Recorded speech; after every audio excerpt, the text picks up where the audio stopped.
Page 385 on 15 दिसंबर 2017 हमारा साल ख़त्म होने से 15 दिन पहले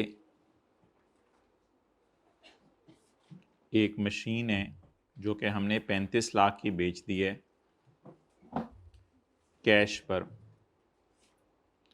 लेकिन एग्रीमेंट में ये लिखा हुआ है कि ML was also entitled to additional payment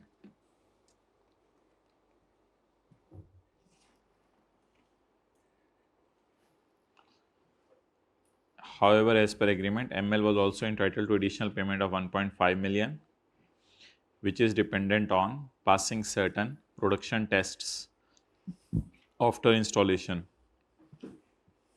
साल ख़त्म होने के 25 दिन बाद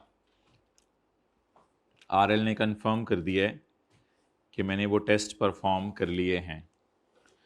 अच्छा, ये तो ना वाज़ेह स्टैंडर्ड की एग्ज़ाम्पल है,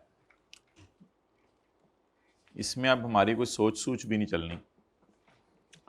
ये पेज 361 पर एग्ज़ाम्पल नंबर 3 है जो ओरिजिनल स्टैंडर्ड की एग्ज़ाम्पल है। पेज 361 पर example number 3।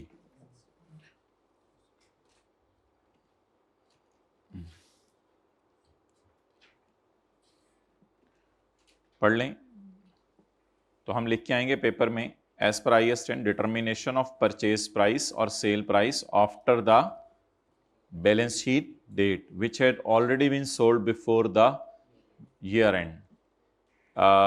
The determination of price will be considered as an adjusting event because it relates to circumstances that existed at balance sheet date. Therefore, the sale price in this case will be 5 million. Sale price will be 5 million. अब हम entry क्या करेंगे? Cash debit, receivable debit, machine credit. Machine की book value नहीं दी हुई और gain loss आ जाएगा। Cash debit कितना? 3.5 और रिसीवेबल 1.5। जो लॉस आएगा वो मुझे नहीं पता, तो इसलिए the sale proceeds will be recorded at 5 million. Note कर लें एंट्री। ये एंट्री होगी हमारे साल, क्योंकि अभी हमारी फाइनेंशियल स्टेटमेंट हमारे हाथ में है, लेकिन पता तो बाद में चले ना भाई। इस स्टैंडर्ड ने वाज़ेह एग्जांपल दी हुई है, बस उसने कहा कि बाद में अगर प्राइस आपकी तय हो तो फिर आप इसको एडजस्टिंग इवेंट लेंगे।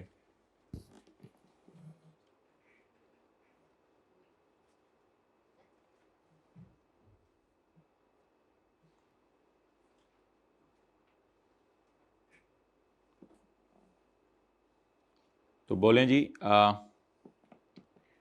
डिटर्मिनेशन ऑफ, बोलें sale price after balance sheet date. लिखें determination of sale price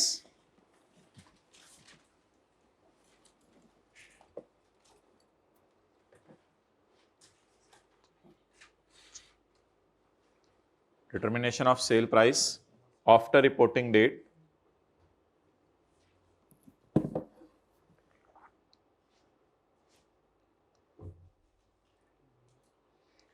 relates to conditions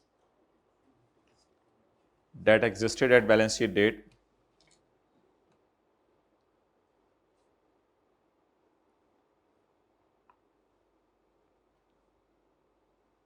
that is asset is sold before year end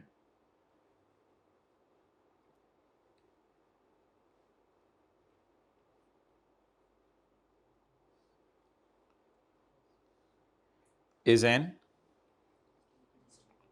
adjusting event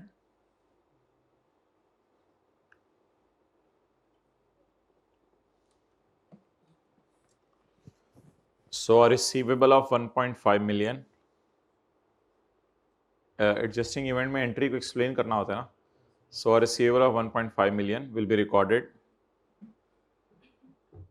in the year ended 31 December 17।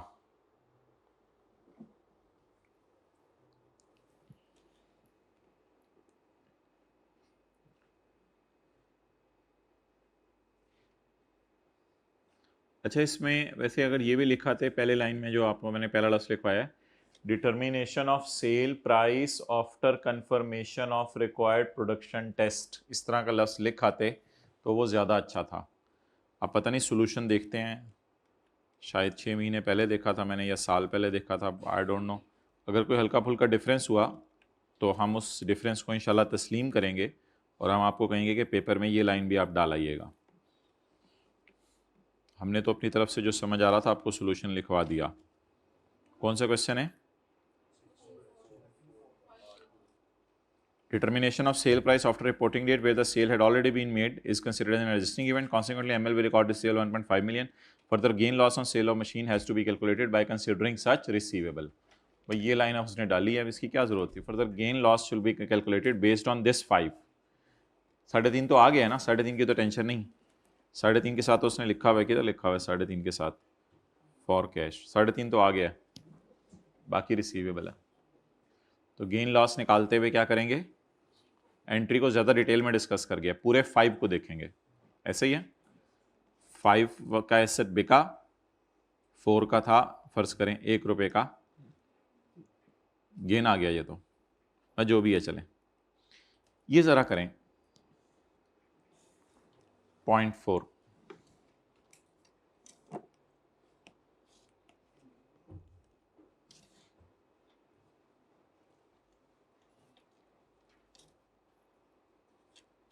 आपकी नज़रें ऊपर थी, मैंने झुकवा दी।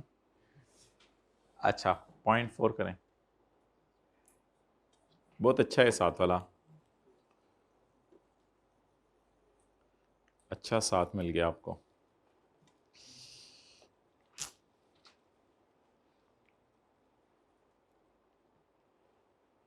आजकल message ही नहीं करता, इतना बिजी है।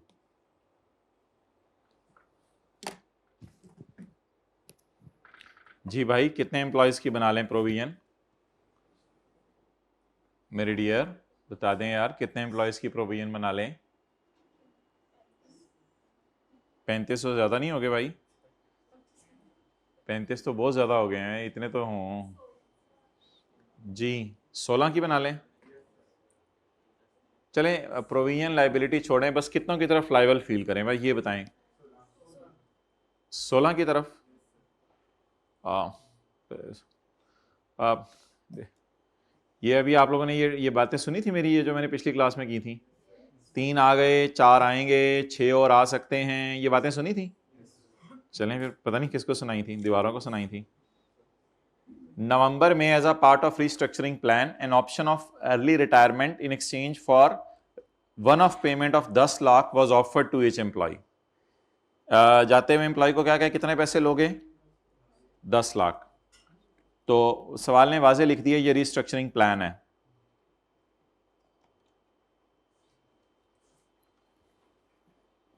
तो हम अपने जो है वो आपको पता है ये बूटियां शुटियां खोल लेते हैं, IAS 37 वाली बूटियां भी हैं कुछ, ये रीस्ट्रक्चरिंग। तो as a part of restructuring हमने अर्ली टर्मिनेशन दे दी है, अर्ली रिटायरमेंट दे दी है।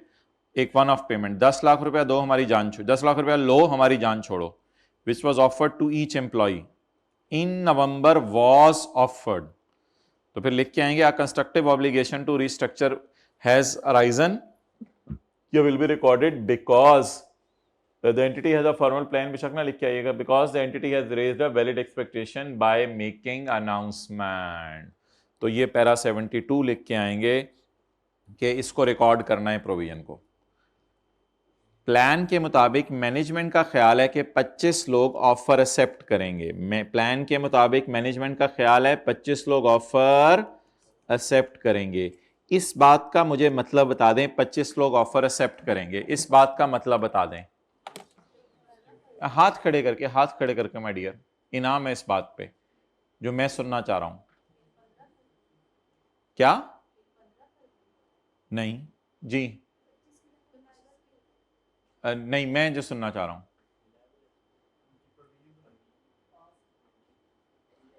मेरे भाई, इसका मतलब है कि 50 की एज से ऊपर वाले भी लोग होंगे हमारे पास, 25 से बहुत ज्यादा, लेकिन हमारा ख्याल है कि सिर्फ 25 अर्ली रिटायर होंगे, क्या इस बात का मतलब आपको ये नहीं लग रहा? According to plan management expects that only 25 would accept. What does it mean remaining जो 5 6 7 अबव 50 हैं, they will not accept. So what is my estimation? अच्छा, ये एग्री कर गए बात से तो फिर मैं आगे चलता हूं, वरना मैं आगे नहीं चल रहा. एग्री कर गए इस बात से? मैंने नवंबर में क्या अंदाजा लगाया कि मेरे ख्याल से कितने लोग ऐसे हैं जो कि रिटायरमेंट लेने आएंगे? 25. तो क्या एग्जैक्ट है ही मेरे पास 25 जो उससे हैं?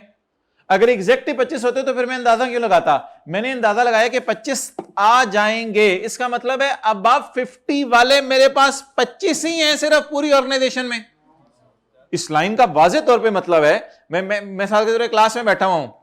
टीचर ने कहा क्लास के बाद जो है वो शाम को 5 बजे जो है वो हम आपको जो है वो खाना खिलाएंगे. अब 5 बजे खाना खिलाने के लिए जो है ऑब्वियसली टीचर में इतनी तो अकल है कि 100 बच्चे क्लास में बैठे हैं तो 100 डब्बे अरेंज ना करें, क्योंकि देयर आर मेनी आउट वो ऐसे स्टूडेंट्स हैं जो निकल गए होंगे, जो लाहौर वाले होंगे, अपने जो हॉस्टल वाले करीब होंगे. इज इट सो ना? तो हम ऑफर कर देंगे कि जो बच्चा क्लास में एनरोल है वो शाम 5 बजे खाना खाने आ जाए, लेकिन एस्टीमेट लगाएंगे कि 100 में से 70 आ जाएंगे, 60 आ जाएंगे. It is estimate.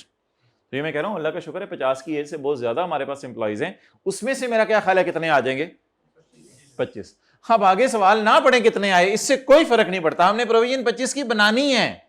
आगे सब स्क्रैप है. हमने प्रोविजन 25 की बनानी है. ये पिछली क्लास में मैं आपको समझा चुका हूं कि अगर ब्लास्ट हो गया है जिसमें 10 बंदों की डेथ हो गई है, तो उसमें से हमारा अंदाजा है कि सिर्फ 8 आएंगे 2 बड़े रिमोट इलाके में, उनके बुरसा के पास जो है वो लाश भी नहीं जानी, उनको यहीं दफन करना पड़ा है. उन्होंने कहा आने. तो भाई एक होता है जिनको हमने देने हैं, वो तो 50 की एज से पता नहीं कितने ज्यादा होंगे. एक वो है जिनका हमारा अंदाजा है कि आएंगे. तो अंदाजे प्लीज लगाते होते हैं, ऐसी बात नहीं अंदाजा नहीं लगाते. जो मैंने आपको भी बिरयानी वाली मिसाल दी, 100 बच्चे क्लास में रोले, अगर शाम 8 बजे कर दें तो और ज्यादा कम हो जाएंगे, रात 12 बजे कर दें तो और ज्यादा कम हो जाएंगे. तो एस्टीमेट तो लगाना होता है ना आपने. तो भाई आगे सारा स्क्रैप पड़ा हुआ है. 25 बंदों के बताएं कितने पैसे हैं बस. वो तो ऑब्वियसली आगे मैं पढ़ूंगा, मैंने तो पिछली दफा वालों को पढ़ाया हुआ, इसलिए मैं बता रहा हूं ना स्क्रैप पड़ा हुआ है. लेकिन मैं आपको समझाने के लिए बात कर रहा हूं कि मैं बस 25 लोगों की तरफ लाइबल फील करूं 1 मिलियन, तो 25 मिलियन की मेरी टोटल लाइबिलिटी बनेगी. आगे देखता हूं फिर क्या हुआ है. अच्छा, मेरा ईयर एंड क्या है? 31 December 17. The option can be exercise till 31 मार्च. लोग कब तक आ सकते हैं? 31 मार्च तक. तो माय डियर, अगर लोग 31 मार्च तक आ सकते हैं तो मुझे नहीं अभी पता कितने एग्जैक्ट आए हैं. मुझे अभी नहीं पता एग्जैक्ट कितने आए हैं. क्यों?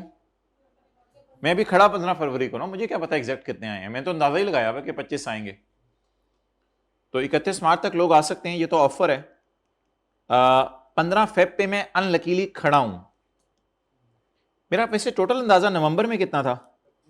25 आएंगे. अच्छा, 6 आ गए ईयर एंड से पहले 25 में से? 25 में से ही ना 6 आ गए. नहीं 6 नहीं 10. थोड़ा सा मैं जरा जल्दी नीचे चला गया था. चला जाना किस दिन नीचे. 10 एम्प्लॉइज आ गए 25 में से. अब फर्दर 6 है ऑप्टेड आफ्टर ईयर एंड. ये इसको कैसे पता चला? अब फर्दर 6 है opted after year and. Excellent. After year and till 15 फरवरी. ये भी मुझे पता चल गया होगा. 6 और आ गए हैं. अब बता दें मैं 16 की तरफ लाइबल फील करूं या 25 की तरफ ही? 25 की तरफ ही. बाकी इंशाल्लाह आ जाएंगे. बाकी एक और भी बात मजे की बता दूं, एग्जैक्ट 25 ने आना कोई नहीं. 31 मार्च तक हो सकते 26 आए, हो सकते 20 आए, हो सकते 22 आए. वो तो वक्त बताएगा. हम तो खड़े होकर सिर्फ क्या लगा सकते हैं? अंदाजा लगा सकते हैं. वो बाद में कुछ हुआ तो अगले साल देखा जाएगा. तो please this 10 and this 6 is धोखा. ये 10 और 6 धोखा है. कितने आएंगे? 25. कितने फौरन आ गए? कितने थोड़ी देर बाद आ गए? कितने आ सकते हैं? बस ठीक है. डन. क्लियर. इसलिए आप 25 मिलियन की लायबिलिटी बनाएंगे. बाकी ऐसा कुछ लिखना चाहें कि 10 की तरफ पेएबल बुक कर लें और बाद में 6 भी आ गए तकरीबन, वो भी पेएबल ही हो गया, तो इस तरह आप कुछ ज़्यादा देख लेते हैं. सोल्यूशन में को लिखने की जरूरत नहीं, बस प्रोविजन विशाखा बना दें क्योंकि इनको भी पेमेंट्स करनी है. cost relating to restructuring except 1 million have already been provided by ML in its financial statement. इस 25 मिलियन के अलावा अगर कोई रिस्ट्रक्चरिंग के खर्चे हैं ना, वो कहते हैं मैंने किताबों में ऑलरेडी रिकॉर्ड कर लिए हुए हैं, बस ठीक है, फिर वो उसने मुझे बताया भी नहीं कौन से हैं। वैसे ना आमतौर पे तो आपको पता है ये रिडंडेंसी कॉस्ट ही होती है, इसी की बनती है आमतौर पे ना, रिडंडेंसी कॉस्ट की ही प्रोविजन बनती है। ये जो 1 मिलियन था ये क्या था? This 1 million was a necessary expenditure and it was not associated with ongoing activities. That's why this one-off payment होता है पैसे जान छुड़ाने के लिए, इसकी प्रोविजन बनाएंगे। इसके अलावा इसने क्या रिकॉर्ड किया होगा? मेरे ख्याल से ना शायद किसी लॉयर वगैरह को पैसे दिए हों जिसने इनके रिडंडेंसी एग्रीमेंट्स बनाने हों, तो उसका जो अंदाजा है कहते हैं उसकी मैंने प्रोविजन बना ली है, वो भी टेंशन ना लो आप बाकी 1 मिलियन की प्रोविजन आपकी तरफ से मैं बनवाना चाहता हूं, वो जरा बनवाओ। तो बस ये सवाल था इस सवाल में कि 10 से खेलने हैं, 6 से खेलने हैं या 25 से। डन। लेकिन ये लाइन आपको पता होनी चाहिए कि गेम 25 से भी ऊपर की है। जो मैंने आपसे पूछा था, मैनेजमेंट का ख्याल है कि 25 आएंगे, तो क्या 25 ही हैं? एम्प्लॉय तो पता नहीं कितने 30-35 होंगे हमारे पास 50 साल की उम्र से ऊपर, इसमें से 25 आएंगे। 10 आ गए नवंबर दिसंबर में अनाउंस हुआ था, नवंबर दिसंबर में 10 फौरन आ गए, बाकी 6 आ गए, बाकी कुछ स्लो मोड पे बैठे हुए हैं। 31 मार्च तक सोचेंगे आराम से, घर मशवरा करेंगे घर वालों से ना छोड़ दें, क्या करें 31 मार्च तक उनके दिल में आया तो वो भी आ जाएंगे कि मेरा ख्याल है 25 ने आना है। बिल्कुल 100%। यहां पे बम धमाका हुआ, 40 बंदों की डेथ हो गई, मेरा ख्याल है कि 35 आ जाएंगे। 10 आ गए, 6 और आ गए, बाकी 35 पूरे करेंगे इंशाल्लाह। 35 की प्रोविजन बनाया करेंगे। तो provision is always based on estimates, not actual बंदे जो आ रहे हैं। हां, अगर टाइम एक्सपायर हो गया होता ना कि वो 12 फरवरी तक आ सकते हैं, मैं ऐसे बात कर रहा हूं, और हम 15 फरवरी पे खड़े हैं, फिर शायद मैं आपकी बात मान लेता कि 25 आने थे, लेकिन अब आए ही 16 हैं और आ ही नहीं सकते, फिर मैं शायद आपकी बात मान लेता कि प्रोविजन आप 16 पे बना लें, फिर मुझे कोई एतराज नहीं। लेकिन अभी अल्लाह का शुक्र है क्या बाकी है?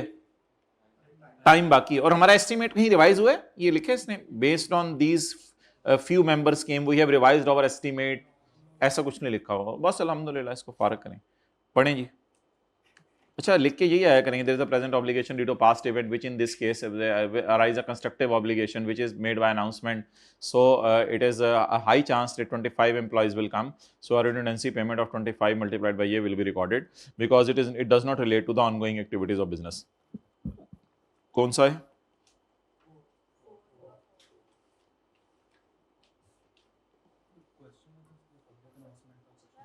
पब्लिक अनाउंसमेंट का बताया, वॉज ऑफर्ड, ईडी लिखा हुआ है, वॉज ऑफर्ड, देखें कहीं लिखा हुआ है मेरे ख्याल से, नहीं 1 मिलियन इन नवंबर लिखा हुआ है, और इन नवंबर के लाइन फुल स्टॉप खत्म होने से पहले ऑफर्ड लिखा हुआ है। तो इन नवंबर और वॉज ऑफर्ड को अंडरलाइन करके बताएं, अनाउंसमेंट इज मेड और not? Announcement is made. Question number 4, announcement of restructuring plan to those employees who would be affected raises constructive obligation. Management expects that 25 would accept the offer, therefore a provision/liability बोंगे ने इसलिए लिखा है कि उसको शायद लग रहा है कि 16 की तरफ लाइबल हैं, वो तो आ गए हैं, बाकी की प्रोविजन बना लो। provision/liability should be made for 25 irrespective of the employees who have already opted the scheme. इससे कोई फर्क नहीं पड़ता कितने आ गए हैं, क्योंकि प्रोविजंस किस पे बेस करेंगी? एस्टीमेट पे। एक छोटी सी मिसाल दूं, हम कहीं कॉलेज वाले के यार 3 बजे से 5 बजे तक आ जाओ बिरयानी लेने के लिए, तो 3 से 4 बजे तक जो है वो 10 लोग आए, इसका क्या मतलब है? और भी अभी आ, तो अंदाजा बस लगा लें कितने आने, उसी के मुताबिक अरेंजमेंट करके रख लें। ओके, बहरहाल ये जवाब इतना अच्छा नहीं था क्योंकि इसने पैरा 72 और उसको डिटेल से डिस्कस नहीं किया। आप पैरा 72 बड़ा डिस्कस करें, raise valid expectation, para 81 discuss करें, 80 डिस्कस करें, it will not associated with ongoing activities, ये सारा डिस्कस करके आप लिख के आएँ ताकि आपको पूरा जो है वो मिले। आजकल का एग्जामिनर कई जो है वो पूरा सोल्यूशन भी दे रहे हैं। ओके, ये हो गया सारा 2, 3 भी हो गया। 3 में ये मुझे पता है 1 रहता है, 4 में भी 1 रहता है, वो फारक सा है। 5 हो गया है जी। 2 में वो मुझे पता है, वो 2 में 4 रहता है। हाँ, वो एक अजीब सा है, वो नॉर्मल क्लास में डिस्कस करेंगे। ये भी हो गया है सारा। अच्छा, पेज 387 पढ़ लें।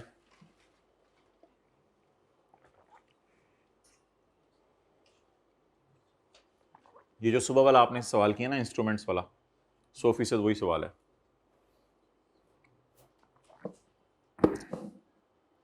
भाई जल्दी से ना मुझे यहाँ लिख दें, provision, contingent liability, virtually certain, probable, ये सारा लिख दें। कितना कितना बनाना है? 1 मिनट दे रहा हूँ आपको, जल्दी कर दें। सवाल बेजान सा होता है ये, अगर समझ आ जाए तो। कैलकुलेटर की ज़रूरत नहीं है, कैलकुलेटर मत कोई ज़रूरत नहीं, फिगर्स दी हुई हैं सारी।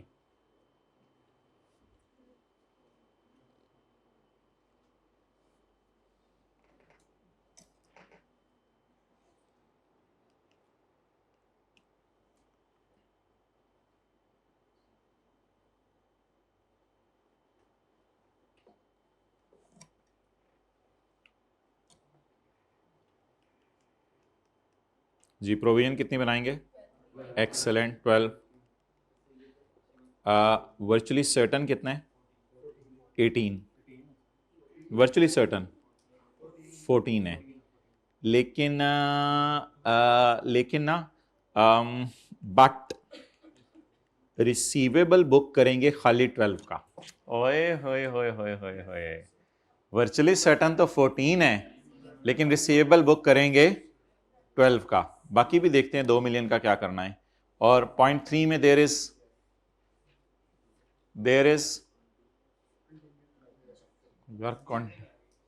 यार कंटिंजेंट एसेट, इसको मारो थप्पड़। ओ यार खुदा का खौफ करें, ये कहां से ये हमारे खिलाफ केस हो रहा है। तो पॉइंट 3 में बताएं क्या करेंगे? दूसरे में 2 का कर लेंगे, दूसरे में 2 का मैं कर लेंगे। मैं 3 ओ सॉरी, थप्पड़ वापस। तीसरे में, शुक्र है मारा नहीं। 3 में बताए ना क्या करेंगे? Excellent, no provision and no disclosure, वो जो लेक्चर 1 में पहली एग्जांपल की थी। अच्छा, कितने लोगों को 100% सवाल समझ आ गया था? इसी तरह कितने लोग ये भूल गए थे कि वो 12 तक रिकॉर्ड करना है? फौरन एकदम virtually certain is 14, but we will record only receivable of 12। अब मत नोट करें, तसल्ली से करते हैं। जी 12 वाली बात एक्सप्लेन करते हैं।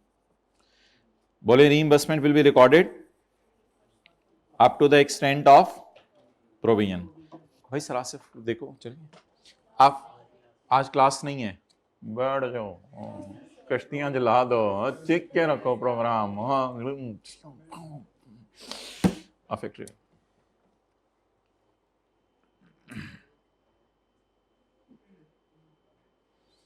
अच्छा, मैं थोड़ा ना लेट हो जाऊंगा, 3 से 3 तक आऊंगा इंशाल्लाह।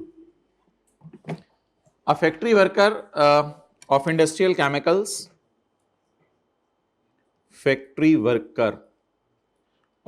chemicals, was seriously injured during a production process. Worker को तो इधर ना लाए ना, ICL को इधर ले आए और वर्कर को इधर ले जाएं।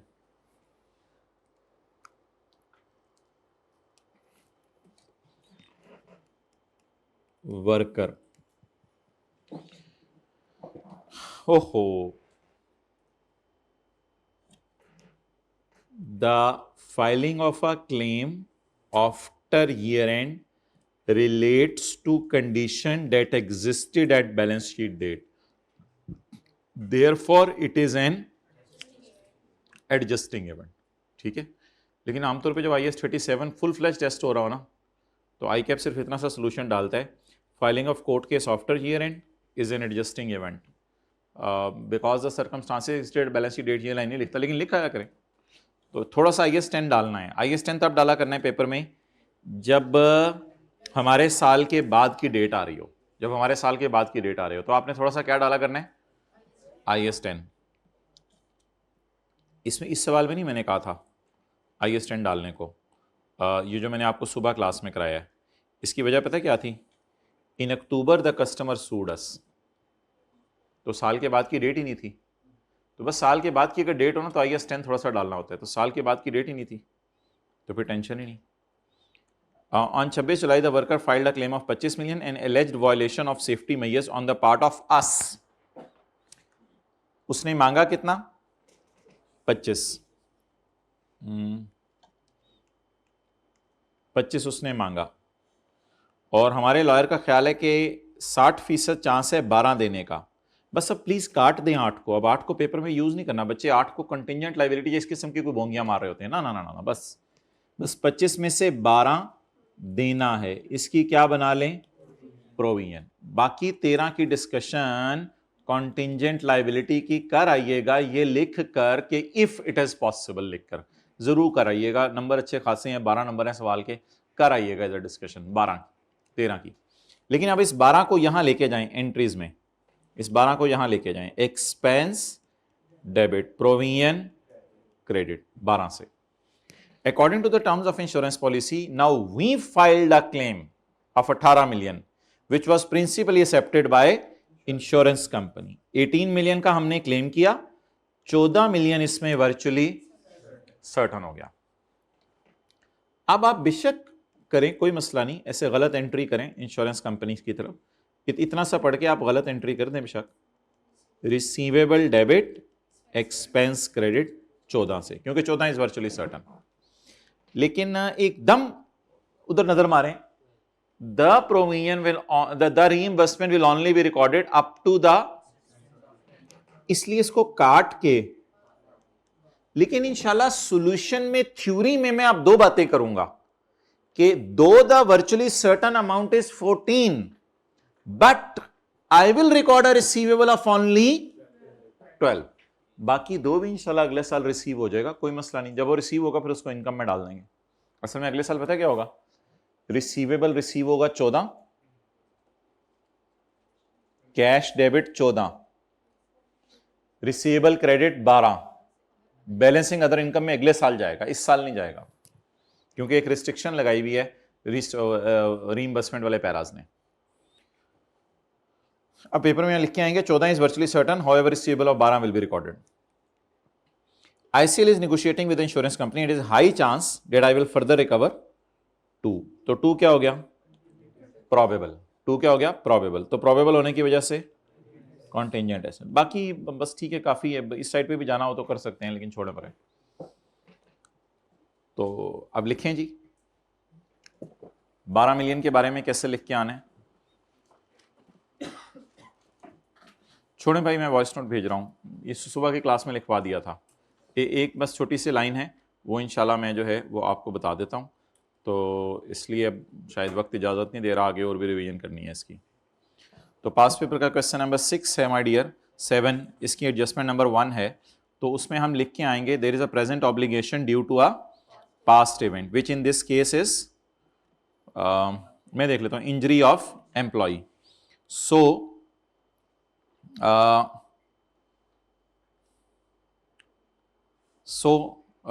the payment is probable, the outflow is probable, so the provision will be recognized at the most likely amount which is expected to be paid, that is 12 million, that is 12 million which is a reliable estimate। ये लिखने के बाद ये line जरूर डालाइएगा, however if there is a possibility that the remaining 13 will also have to be paid, then a contingent liability will be disclosed giving brief nature of event and estimate of if it is possible लिखाइएगा, ये ना लिखाइएगा there is a possibility, बेहतर है if लिखाइएगा। ये खत्म हो गया, point 1 is खत्म। Point 2 में अब आप हजरात ने जो है वो रीइंबर्समेंट वाला पैरा लिखना है जो पिछली क्लास में आपको लिखवाया था। As some or all of the expenditure required to settle a provision is expected to be reimbursed by insurance company, so मैंने खोला हुआ इस वक्त para 53 on page number 332. So a reimbursement shall be recorded when it is virtually certain that it will be received. So a reimbursement of 14 million is virtually certain to be received as it is principally accepted by insurance company. However, इसके बाद आप लिख के आइएगा para 53 की आखिरी line, however the amount recorded, virtually certain तो 14 है लेकिन उसमें से जो रिकॉर्ड होना है वो कम है. However, the amount recognized for reimbursement shall not exceed the amount of provision, so only a receivable of 12 million will be recorded. Receivable of only 12 million will be recorded. बाकी ये नहीं बताना कि 12 अभी रिकॉर्ड कर लें, बाकी तो अगले साल रिसीव हो जाएगा, तो उसको छोड़ें बस. अब आपने ये 14 की डिस्कशन कर ली, बस आप पीछे रह गया 2. Further it is probable that ICL would also be recover 2 million. So this probable, as it is probable that ICL would recover 2 million, so it will be considered as a contingent asset, and it will be disclosed in the notes to the financial statement, giving brief nature of event and estimate of. बाकी फिर जो 2 million, इसको 18 minus 14 minus 2, बाकी जो 2 रह गया उसको lift ना कराएं. और पॉइंट 3 के बारे में लेबर यूनियन के कुछ लोग आए हैं और उन्होंने आके कहा है कि मैनेजमेंट ये सोच रही है, इस कंसिडरिंग है अभी तो, कि 15 लाख रुपए और भी दे देंगे इसी बंदे को. जो कोर्ट पैसे कहेगा उसके अलावा, कोर्ट तो पॉइंट 1 में पैसे डिसाइड करेगा ना, उसके अलावा भी इसको 15 दे देंगे. सो हम लिख के आएंगे, as the management is just considering only and no communication is made, so there is no legal obligation and there is no constructive obligation because no formal announcement has been made. Therefore no provision, lecture 1 का example 1, therefore no provision will be recognized and no disclosure will be made. Yeah, there will be no provision nor any disclosure. No और nor भी लिख सकते हैं. तो ना provision बनाएंगे ना इसका डिस्क्लोजर बनाएंगे, क्योंकि ना ये ऑब्लिगेशन ही नहीं है, कोई पास्ट इवेंट ही नहीं हुआ, ऐसा अनाउंसमेंट ही नहीं हुई. अनाउंसमेंट हो जाती तो फिर और बात थी. ओके, पॉज करो जरा, मैं अगला सवाल देख लूँ करना है हमें.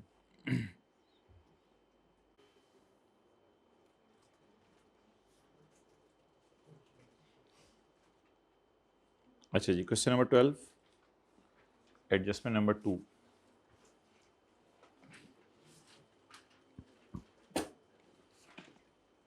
हमारा ईयर एंड है 31 दिसंबर 11.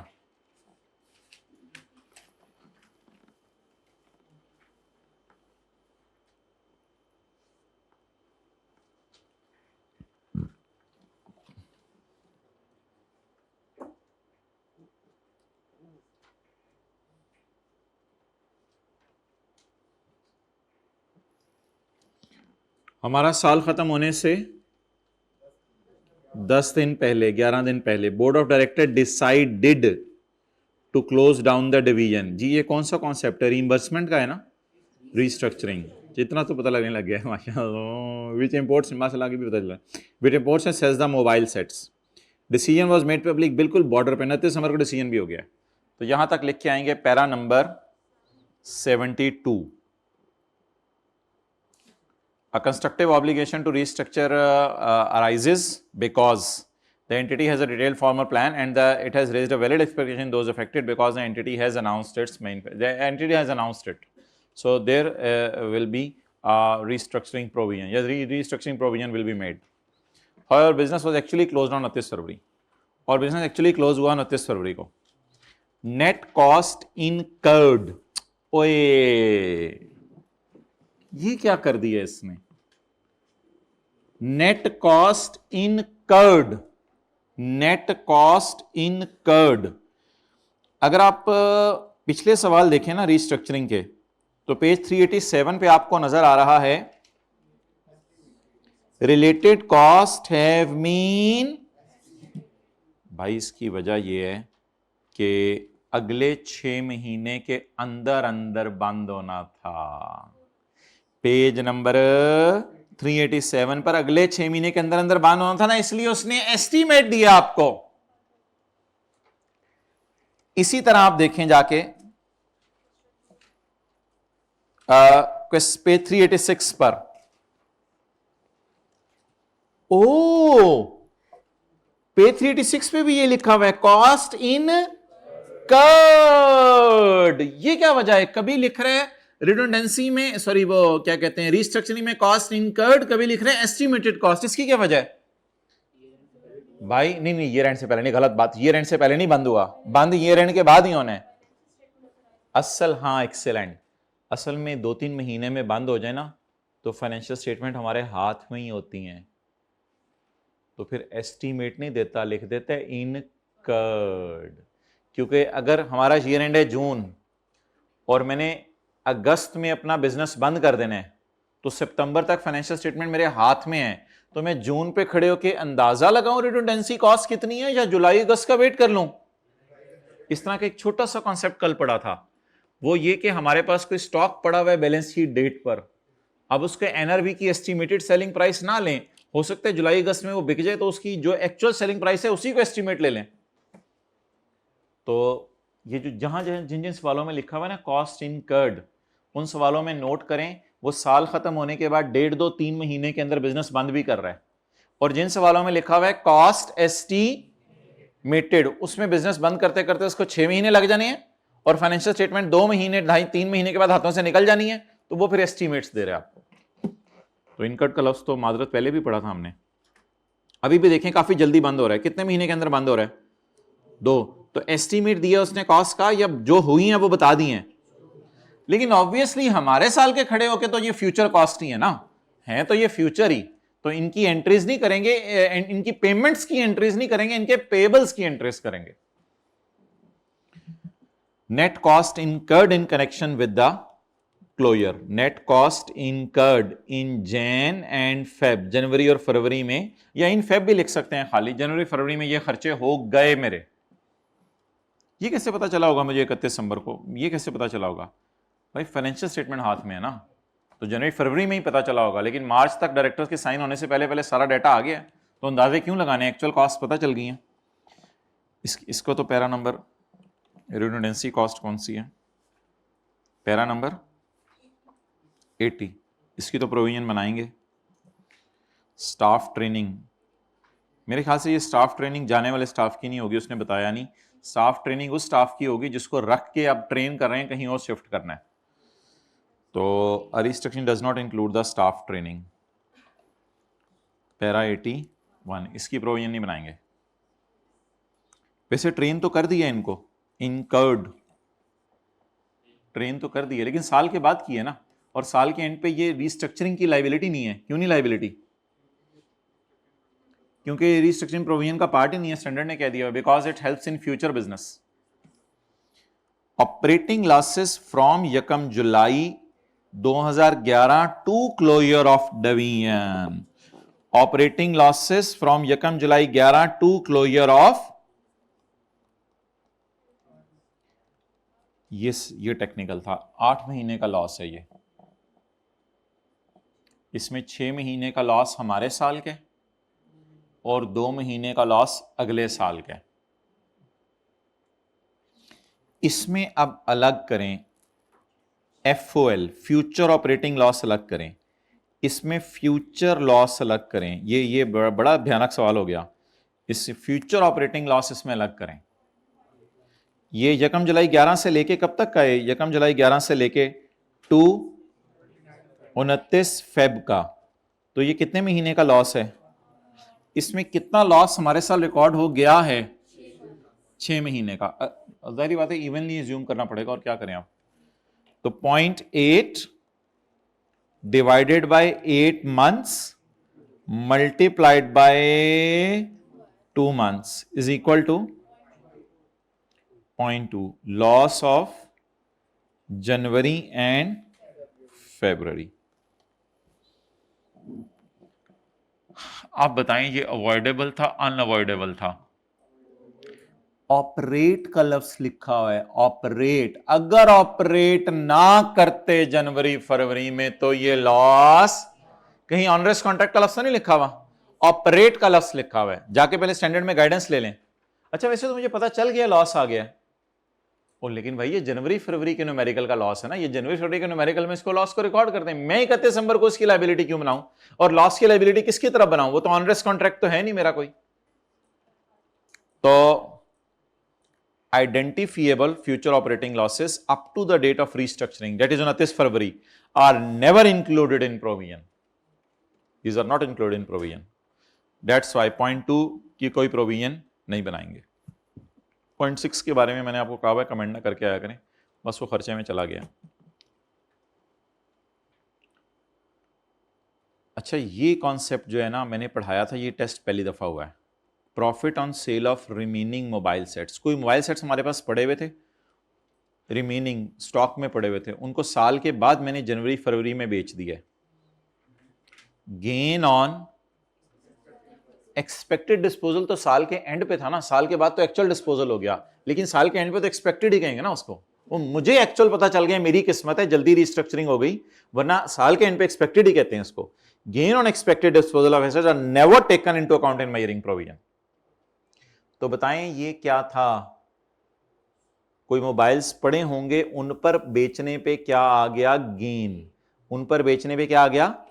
तो गेन को हमने खर्चों से नेट करके 1.95 शो कर दिया, तो ये करने की जरूरत नहीं थी. बहरहाल ये कोई एंट्री नहीं हुई भी, मामादरत मैंने कह दिया 1.95 रिकॉर्ड कर दिया, ये कोई एंट्री नहीं हुई भी. उसने तो वैसे ही बताया कि ये खर्चा हुआ है. अकाउंटेंट ने इसकी एंट्री कोई नहीं की कि एंट्रियां उल्टाएं शुल्टाएं, ऐसा चक्कर नहीं है. तो अकाउंटेंट ने खर्चों को जरा जमा किया और इनकम्स को माइनस किया और उसने कहा मेरा खर्चा प्रोविजन का आया 1.95, हालांकि ऐसा नहीं है. तो अब 1.5 के बारे में क्या लिख के आएंगे? 1.5 के बारे में, a restructuring provision shall include the direct expenses that are necessary and not associated with the ongoing activities. That's why 1.5 million की provision बनाएंगे. However, नहीं प्रोविजन ही करें ना, 31 दिसंबर की रात को तो प्रोविजन ही है, वो कोई मसला नहीं, इस पर प्रोविजन ही लिख दें, खैर है, कोई मसला नहीं. 31 दिसंबर की रात को तो अंदाजा ही था ना, वो बाद में कंफर्म हो गया, कुछ नहीं होता. आगे चलें, लिख सकते हैं लाइबिलिटी क्लास भी, इतना वो हार्ड एंड फास्ट नहीं है. Staff training. स्टाफ ट्रेनिंग के बारे में लेके आएंगे. Restructuring provision will never include such cost as retraining because they future conduct of business. Further, operating losses, इसमें लिख के आइएगा पेपर में, operating losses from January till February, ये जरूर लिख के आइएगा, of ₹0.2 only, there will be no provision for this, इसकी प्रोविजन नहीं बनाएंगे. And further, expected disposal of assets, expected gain on disposal of assets, expected gain are never accounted in measuring a provision. इनको भी provision निकालते हुए measure नहीं करते. अच्छा जी,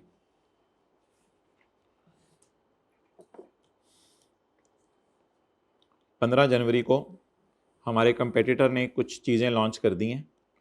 हमारे स्टॉक में भी उस जैसे DVD प्लेयर पड़े हुए थे, लेकिन क्योंकि अब वो आ गया है तो हमारे वालों की पे 2.5 मिलियन का NRV लॉस आ रहा है. IAS 10 की रोशनी में बता दें, ये कोई प्रोविजन नहीं है या हमने केस किया हमारे खिलाफ केस हुआ, ये उस तरह का सवाल नहीं है, ये तो कोई और सवाल है, ये तो IAS 10 का सवाल है. बताएं जी. It relates to circumstances that arose after the balance sheet date, क्योंकि कंपेटिटर कब आया है? 15 जनवरी को. So that's why it is a non-adjusting event.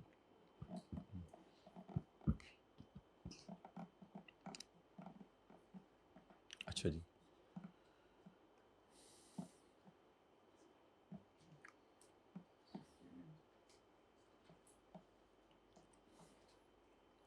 Question 23.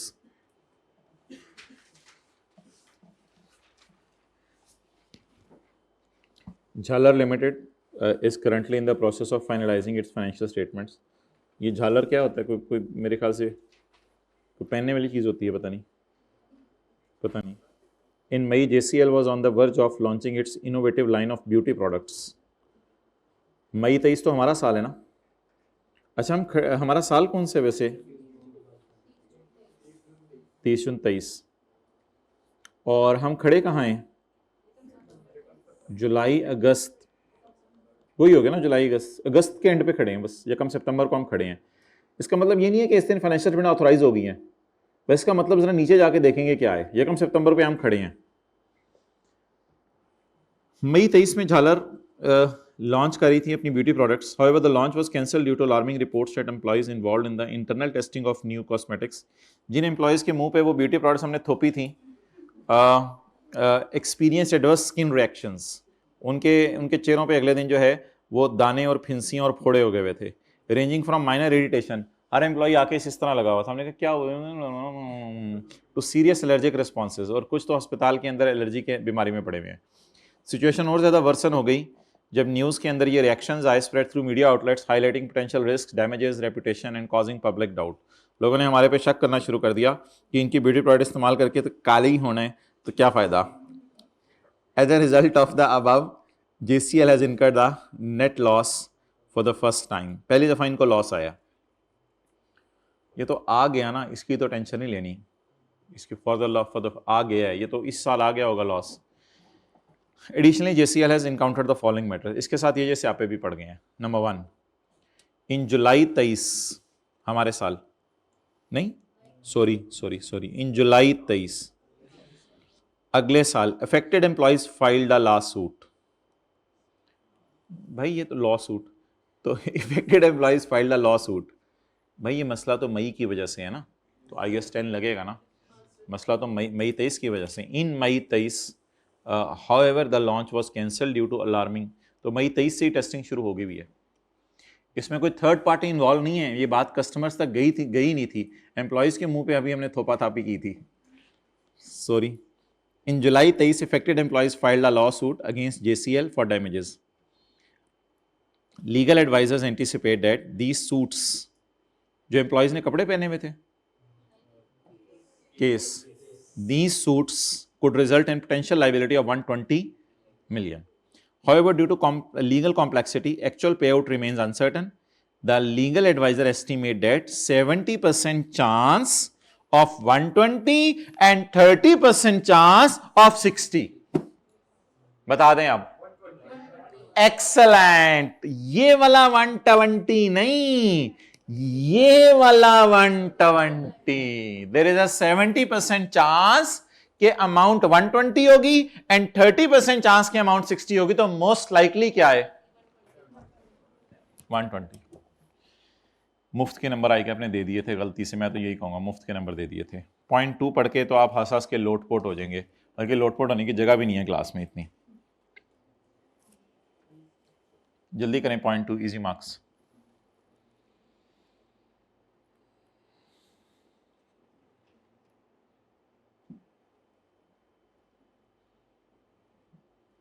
Done, tick cross कर दें।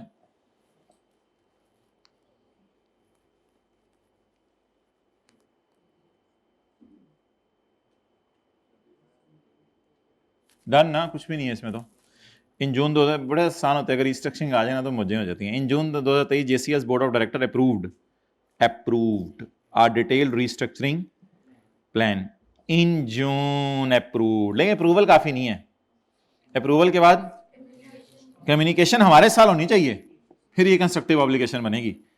Involving the reduction of operations in 2 cities due to high cost and low profitability, the plan was announced and communicated to employees in the same month. Para 72 constructive obligation बन गई है क्योंकि communication हो गई है। The implementation of this plan will span over 6 months period, resulting in employees redundancy, lease termination and retraining cost of इतने and इतने। अब ये बताएं, ये एक्चुअल खर्चे हैं या ये अंदाजे होंगे? उसने बताया नहीं ये एक्चुअल हुए हैं या ये अंदाजे हैं। ये अंदाजे होंगे। वाई? क्योंकि रीस्ट्रक्चरिंग अच्छा खासा अरसा चली है, 6 महीने के बाद होनी है। तो इसका क्या करें, 1 by 1 लेके चलें। रिडंडेंसी का क्या करें, बनाएं इसकी लीज टर्मिनेशन चार्जेस। एक्सेलेंट, ये ऑनरस कॉन्ट्रैक्ट है, क्योंकि उन शहरों में जो मैंने एसेट लीज पे लिए हुए हैं उनको मुझे कैंसल कराना पड़ेगा, ये पेनल्टी चार्जेस हैं। इफ आई ऑनर वाली ऑप्शन उसने दी नहीं, क्योंकि शायद उन इलाकों में अब मैं ऑपरेट ही नहीं करना चाह रहा। इफ आई ऑनर वाली ऑप्शन दी नहीं, इफ आई कैंसल वाली ऑप्शन दे दिया, तो there is an onerous contract. लेकिन मेरा नहीं ख्याल आई कि इतनी डिटेल में लिख के आया होगा कि if I honour if I cancel वाली बातें, वो बस कैंसल का लिख के आ गया होगा कि बस ये कैंसल करना है इसलिए इसकी प्रोविजन बनाई। 18 मिलियन तो रीट्रेनिंग है। एक्सपेक्टेड डिस्पोजल ऑफ एसेट्स, अभी जो पिछले सवाल में आए हैं, लेकिन 6 महीने बाद कुछ चीजें बिकें भी, ये तो आखिरी पैरा है ना। Expected disposal of assets will not be considered in measuring the provision. अच्छा, इसका आगे नहीं पढ़ सकते हम। तो इसका सॉल्यूशन देखें जी, क्वेश्चन नंबर 23 का।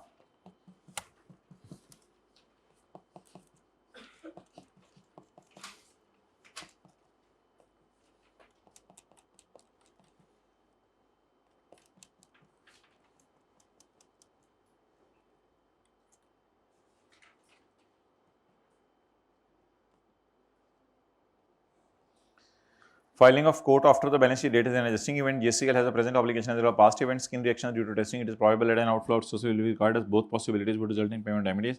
A reliable estimate can be as it is single instance. को एक concept होता है वो लिखने की जरूरत नहीं. The most likely outcome is 70%. So a provision should be made of 120 million. A constructive obligation which has arisen as the formal plan has been approved by the management and has also been communicated. Therefore, a provision of 150 plus 24 should be recognized, comprising of redundancy cost and lease termination. No logic. No logic, ये तो बहुत ही गैर मुनासिब बात है। Retraining cost would never be included in the provision for restructuring as relate to future conduct of business, logic दे दी। Gain on disposal of assets are never taken into account in measuring restructuring provision. आगे ये line उसने लिखी हुई है, मैंने ये आपको कटवा दी हुई है। चाहे ये गेन उस सेल का पार्ट ही क्यों ना हो, यानी उस सेल के अंदर ये गेन आना भी हो, फिर भी इसको इग्नोर करते हैं। ये जो मैंने आपको लाइन कटवाई थी, ये उसने लिखी हुई है। मैंने आपको अक्सर कटवाई हुई लाइनें आप पढ़ना चाहते हैं पढ़ सकते हैं, कितना आप लिखेंगे, कितना याद करेंगे। ओके, आगे आ जाएं, बस जल्दी आपको फ्री करें क्योंकि आप बहुत ज़्यादा फ्री साथ वाले से हो गए हैं।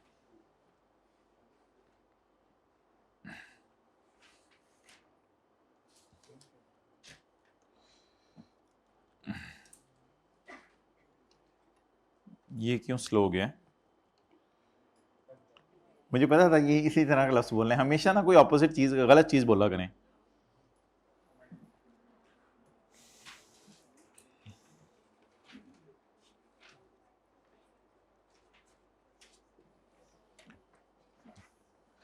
For the purpose of this question, you may assume that today is Jakam September 2024. Week Day Limited is currently in the process of finalizing its financial statement for the year ended 30 June 2024. The following matters are under consideration. Point number 2. 20 जून 2024 को साल खत्म होने से 10 दिन पहले हमने experience की एक सिग्निफिकेंट साइबर सिक्योरिटी ब्रीच। मतलब बता दें,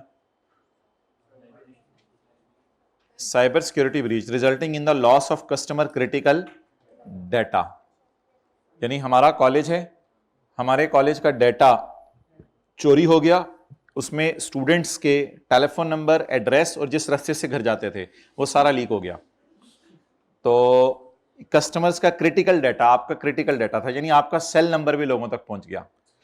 तो क्रिटिकल डाटा, अननोन नंबर से कॉलें आने लगी। सीए कर रहे हो, बाहर निकलो। WL made a public announcement of the breach on 31 अगस्त 2024। 31 अगस्त 2024 को WL ने क्या किया, बोले ना, पब्लिक अनाउंसमेंट कर दी। किस चीज की पब्लिक अनाउंसमेंट कर दी? ऑफ ब्रीच, बस ऑफ ब्रीच, कि ये हो गया हमारे साथ। यानी कि अगस्त में आके हमने लोगों को बता दिया कि ये हो गया। The full extent of the breach and it's financial impact is not yet known, but it is expected to be substantial and will result in अच्छे खासे claim by customer for damages in coming months। और coming months में ऐसा होना है कि उन्होंने हमारे खिलाफ क्या करना है, केस फाइल करना है। बोलें जी। भाई ये ना जब से मैं आपको पढ़ा रहा हूं तब से पहली दफा ये डब्बा नहीं, पहली दफा ये वाला डब्बा टेस्ट हुआ है।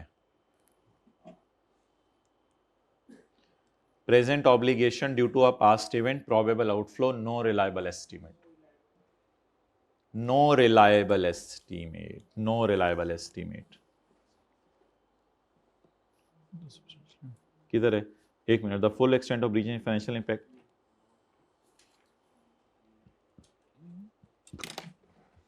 ऐसा ही है।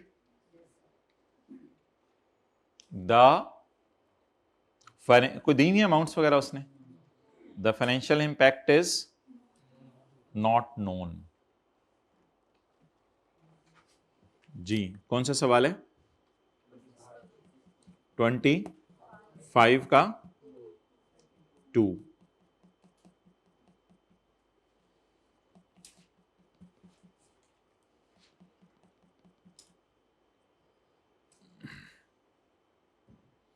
On 30 June WIL has present obligation which has occurred. अच्छा एक मिनट मुझे ये बताएं कि ये अनाउंस हमने अगले साल किया है कि साइबर सिक्योरिटी ब्रीच हो गई है, तो अनाउंस हमने अगले साल किया है साइबर सिक्योरिटी ब्रीच हो गई है। भाई मेरे ये कोई ऐसी बात नहीं है, ये कोई कंस्ट्रक्टिव ऑब्लिगेशन नहीं बननी थी, ये तो चाहे हम अनाउंस करते या ना करते ये तो एक लीगल ऑब्लिगेशन बन जानी थी कि कस्टमर का डाटा लीक हो। क्या कोर्ट में जाके वो केस कर सकते हैं? आप कोर्ट में जाके केस कर सकते हैं कि दादी अम्मा ने पैसे नहीं दिए? नहीं केस कर सकते ना। आप कोर्ट में जाके केस कर सकते हैं कि कॉलेज वालों ने मेरा कॉन्फिडेंशियल डाटा लीक कर दिया है। Yes, so it is a legal obligation, it has nothing to do with the announcement। इसका अनाउंसमेंट से ताल्लुक नहीं है, और ये अनाउंसमेंट वो भी नहीं है कि हम तुम लोगों को पैसे दे रहे हैं। हमने बता दिया कि हमारे साथ हो गया है, उन लोगों को जून से ही पता है कि उनको फोन आ रहे हैं इधर उधर कि उनका क्रिटिकल डाटा लूज हो गया। ये तो हमने भी अब लोगों के सामने आके मान लिया कि भाई ये हो गया है। तो ये वो वाली अनाउंसमेंट नहीं है जिसकी वजह से लाइबिलिटी राइज हो। लाइबिलिटी राइज होने की वजह कस्टमर का डाटा लीक होना है, जो कि जून में हो चुका था। तो on 30 June WIL has a present obligation as a result of breach which has already occurred before 30 जून। दो public announcement has been made after 30 जून। ये लाइन भी है कि आपको लिखनी नहीं चाहिए थी। ये तो पब्लिक अनाउंसमेंट पैसे देने की नहीं है, ये तो ब्रीच की है, हमने बताया है उनको। इससे क्या फर्क पड़ता है? हम तो लीगली ऑब्लाइज्ड हैं। अब 20 जून को हमने ब्लंडर कर दिया। The full extent of financial impact is unknown, it is expected to be substantial and might result in claims by customers, so a provision can not be made, it should be disclosed as a describing the nature of event and estimate of, या एक line जो मैंने आपको आज पढ़ाई थी, and if possible state that estimate can not be made. या ये बता दें, IAS 10 में भी इस तरह की लाइन लिखी हुई, या ये बता दें एस्टीमेट नहीं लग सकता, क्योंकि ऐसी सूरत में तो मसला क्या हो गया है? ऐसी सूरत में तो पूरा लिख के आएगा ना, there is a present obligation due to a past event and the outflow is probable, however no reliable estimate can be made because as per the question financial impact can not be known, so a contingent liability will be disclosed giving the brief nature of event and estimate of financial effect or a note that this effect cannot be made, या उनको बता दें कि ये effect नहीं निकल सकता। Done? अच्छा जी, आखिरी लाइन पढ़ लें बचाएं। पॉइंट 3 1 करना है, रहने दें अभी। 29 जून 24 को सिग्मा टेक अ की सप्लायर ऑफ अस, कुछ समझ आई बात? सिग्मा टेक अ की सप्लायर ऑफ अस, जो हमें चीजें देता था, मिसाल के तौर पे हमें स्टेशनरी देता था, मार्कर देता था, ये हमारा की सप्लायर था, had gone bankrupt, potentially disrupting the supply chain for several critical components used by WIL। Critical तो अब ये नहीं है मार्कर। आप ऐसा कर लें, मिसाल के तौर पे होंडा एटलस कार है, तो उसको कोई बंदा इंजन देता था, तो अब उधर मसला पड़ गया। The bankruptcy of ST is resulting in significant delays, उसकी वजह से इंजन आ नहीं रहे, and additional cost of WIL to source alternative suppliers, और एडिशनल कॉस्ट हमारी होंगी अब, ताकि नए नए लोग ढूंढे हम। Financial impact of these delays and additional costs, इन डिलेज की वजह से शायद कोई हमें जुर्माना पे करना पड़ा 16 मिलियन का, और 12 मिलियन 16 मिलियन का दो चीजें हैं, potential delays and additional costs. Potential delays का मतलब है डिले होने की वजह से शायद कस्टमर जुर्माना मांगे, और एडिशनल कॉस्ट और नया सप्लायर अरेंज करने की वजह से ज्यादा पैसे होने पड़ेंगे। Expected to be 16 million which 12 million has already been incurred in past 2 months। past 2 months कौन से हैं? यानी नहीं, जुलाई एंड अगस्त तो नहीं, हाँ, on 29 June, in past 2 months we are standing at what date? सितंबर। तो अगस्त और जुलाई में कितना खर्चा हो चुका है? 12, और टोटल कितना होना है? 16। बताएं जी।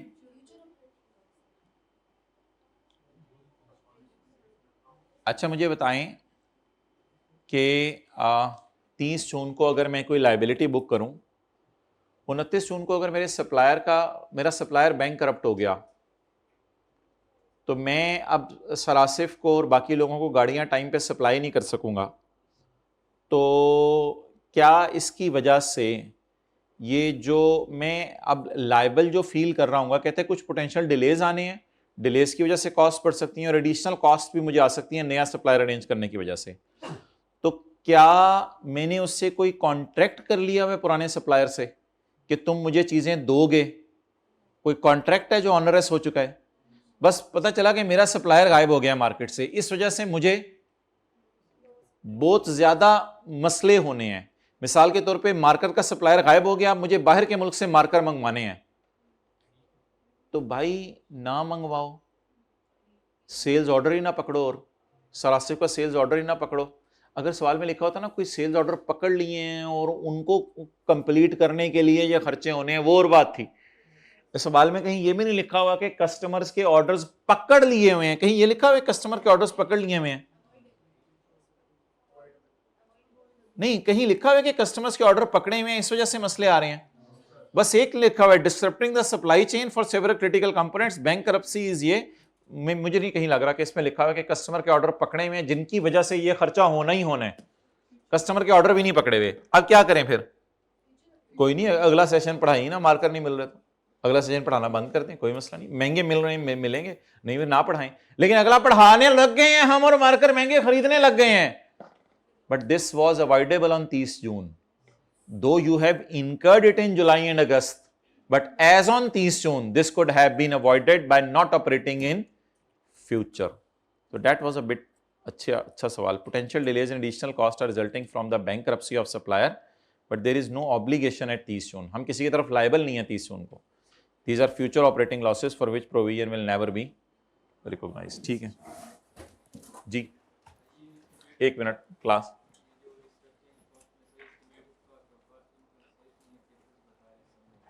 हाँ हाँ, वो रिस्ट्रक्चरिंग में पूछ रहे हैं कॉस्ट इनकर्ड और एस्टिमेटेड कॉस्ट। ये तो आसान सी बात है। कॉस्ट अगर हमारा दिसंबर है, आप लोग बंद करें, क्लोज करें जाए, हमारा दिसंबर ईयर एंड है और जनवरी फरवरी के अंदर रिस्ट्रक्चरिंग हो जानी है, तो फिर तो मार्च तक फाइनेंशियल स्टेटमेंट हमारे हाथ में लिख दिया करेगा पेपर में रिस्ट्रक्चरिंग इनकर्ड। और अगर रिस्ट्रक्चरिंग अगले 10 महीने में होनी है तो फिर हमारे हाथ से तो 2-3 महीने बाद फाइनेंशियल स्टेटमेंट निकल जाएगी, फिर लिखा करेगा रिस्ट्रक्चरिंग टू बी इनकर्ड। बहरहाल इनकर्ड और टू बी इनकर्ड और सोल्यूशन पे तो फर्क नहीं पड़ना।